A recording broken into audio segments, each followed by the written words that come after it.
आले पिकाच्या बाजारभावामध्ये आज पुन्यांदा आपल्याला वाढ ही बघायला मिळत आहे। तर नेमकी काय चालू आहे आले पिकाचे आजचे बाजारभाव, तर त्याविषयी आपण या व्हिडिओमध्ये संपूर्ण माहिती जाणून घेऊया। नमस्कार शेतकरी मित्रांनो, माझं नाव अक्षय, तुम्ही बघत आहात ॲग्रो फार्मा या युट्यूब चॅनलवरती आले पिकाची बाजारभावाविषयी रेग्युलरली अपडेट हे नक्कीच मिळत असतात।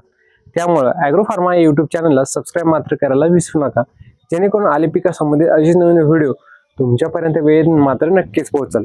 तर शेतकरी मित्रांनो, आज दिनांक आहे 29 जून 2026। तर आजचे जे काय आले पिकाचे दर आहे ते देखील जाणून घेऊया शेतकरी मित्रांनो। कालचे जे दर होते तर त्यापेक्षा आज आपल्याला थोडीफार प्रमाणामध्ये वाढ आपल्याला चांगल्या प्रकारे बघायला मिळत आहे।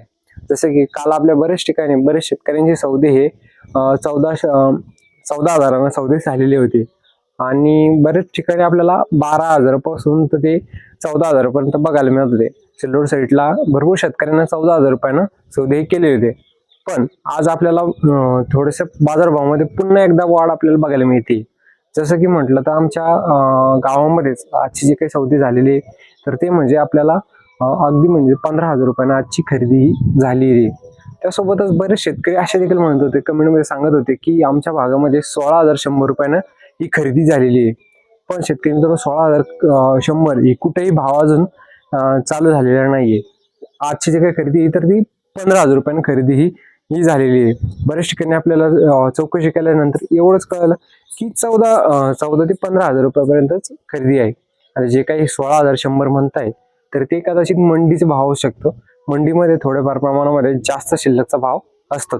शेतकरी मित्रांनो, जे आपल्याला शेतकऱ्यांची खरेदी होत असते तर त्यावरतीच आपण तेच बाजारभाव हे शेतकऱ्यांना सांगत असतो, ज्यामुळे त्यांचा शेतकऱ्यांचा निश्चितपणे फायदा हा नक्कीच होत आलेला आहे। त्यामुळं शेती संबंधित असे नवीन व्हिडिओ बघण्यासाठी व आले पिकाचे नवनवीन बाजारभाव जाणून घेण्यासाठी ॲग्रो फार्मा या युट्यूब चॅनलला सबस्क्राईब मात्र नक्कीच करा। शेतकरी मित्रांनो, माहिती मिळत असते पण ती आपल्याला लेट मिळत असते। जसं की आज 1000 रुपये चालू आहे आणि उद्या आपल्याला कळतं, तोपर्यंत कदाचित भाव रिवर्स होऊन जातात किंवा प्लस होतात। प्लस झाल्यात तिथे फायदा होतो, पण जर रिवर्स झाले तर आपलं तिथे नुकसान होतं। जर कधी सौदे होऊन गेले तर आपल्याला जास्त आपल्याला हे भेटत नसतं।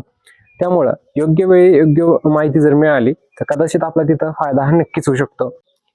बाकी शेतकरी मित्रांनो, चला तर भेटूया पुढच्या व्हिडिओमध्ये। तोपर्यंत नमस्कार।